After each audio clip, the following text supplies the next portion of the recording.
Great pleasure right now to welcome back to the program a voice you've all heard on radio and television on such shows as the $100,000 Pyramid and Tic-Tac-Toe. He's also an accomplished motivational speaker, an author, and his new book is titled Out of the Fog and Into Focus. One of the really good guys in broadcasting. Joining us today by telephone is Dick Heatherton. Dick, tell us where you got the idea for this book. When I was doing the $100,000 question with Dick Clark, I was his announcer and warm-up guy. I was also working over at WCBS-FM in New York. And so after I do the game show, I remember asking Dick Clark if he'd come on over and be a guest on my radio show, and he agreed to do that. And at the same time, I was also doing some work with ESPN. I was doing a series known as Triumphs and Turndowns, and it was how sports affected people in their later life. Well, the show never saw the light of day, but at least the check cleared, so that didn't never hurt anything. But I asked Dick Clark if he'd help me out, if he'd be a guest on the TV show, and he said, Dick, I've never been really all that big in sports, but by the way, before I go any further, when it comes to smoothness, nobody was better than Dick Clark. No. I mean, Dick Clark had been asked any and every question possible, so he knew how to answer anything. But as he started, answering, all of a sudden this was a different Dick Clark. And Dick, all of a sudden, it wasn't anything that was said. He just said, Dick, I never really was that big in sports, but my older brother was. And the more he started talking about his brother, you could just see that, he had a great love and admiration for his brother, and his brother was tall, he was a handsome guy, men admired him, women loved him, he was a four-letter guy, he did baseball, basketball, football, track, you name it. This guy couldn't do anything wrong. And it was someone that Dick Clark really looked up to. And then you could see, Dick's eyes were misting up a little bit, and he said, and he was killed. Oh. Now, all this was going on while there was a record. It was a Lionel Richie song. I think it was 4 minutes and 40 seconds long. Typical DJ, you can always remember things like that. Right. And I wanted to pursue a little bit more to find out how how his relationship with his brother affected him. And I never forgot about that. And so, really, I owe an awful lot to Dick Clark. So, that's how I started getting going with the book. It's a great premise for a book. You talk to people, like you said, in all different walks of life, not just celebrities, but in the business world and sports. Are these interviews you did on the air, or did you do them specifically for the book? I did them on the air. They ran out here in Los Angeles, as well as a lot of other markets, and also with Business Talk Radio Network.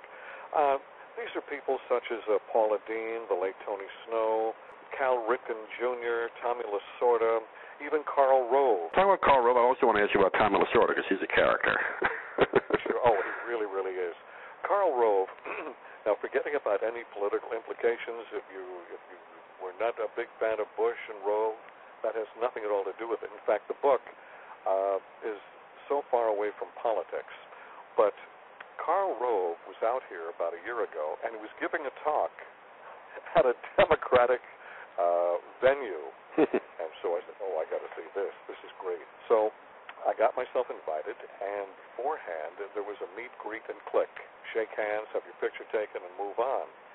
So did that, and it was my turn to meet him, and I said, Mr. Rove, my name is Dick Heatherton, and I work with such and such, and I'm writing a book called Out of the Fog and Into Focus. And I gave a brief explanation of what it was all about.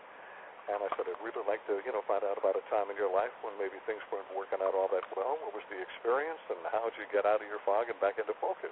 Now, there were 300 people in this meet, greet, and click.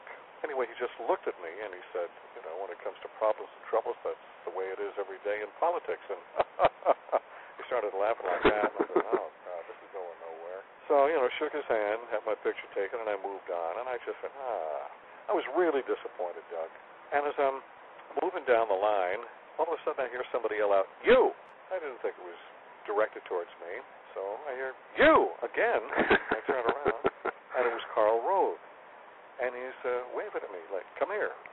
So I went over, and he said, do you really want to know? And I said, yeah, I really want to know. You see, he thought I was an ambush journalist. So he said, okay, we don't have a lot of time. So what he did is he told the handlers at the event, stop the line, and he had the photographer keep on taking pictures so at least people would think that something was going on. And he told me, he said, I was in Austin, Texas, and I was working for a Bush senior. Bush Jr. decides he's going to run for governor, and I guess I did a halfway decent job, and so I was appointed as campaign manager. Guess who gets elected governor? Not once, but twice. And so I'm feeling pretty good about it. Then he decides he's going to run for president. I guess I did a halfway decent job, so they appointed me the campaign manager. Guess who gets elected? So I'm feeling great about this. Karl Rove was telling me, he said, I'm going from Austin up to D.C. I took the big time. He gets to Washington, D.C., and he says, oh, my God, what am I going to do? I don't know anything about this place. I don't know the lay of the land. And so I said, so what did you do? In his own way, he went through the 7 C's. He was in chaos and confusion, and he had to find some calm and go through the concept, the construction, the completion. And he said, I just started thinking over, I've got to do something. I'm not going to blow this chance. So he really thought it over, and he realized, I got to start asking questions. He asked anybody and everybody about Washington, D.C., who the players were and what have you.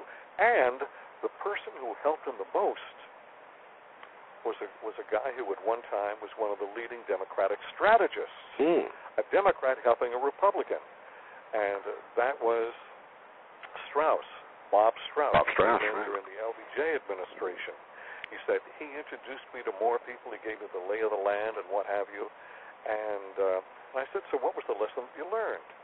He said, small people want to look big, so they never ask questions. Big people don't care how they look. They need the answers so they can move ahead. And what I learned is that when it comes to politics, politics is a blood sport. But at the end of the day, in the Beltway, all these guys are going out having beers together.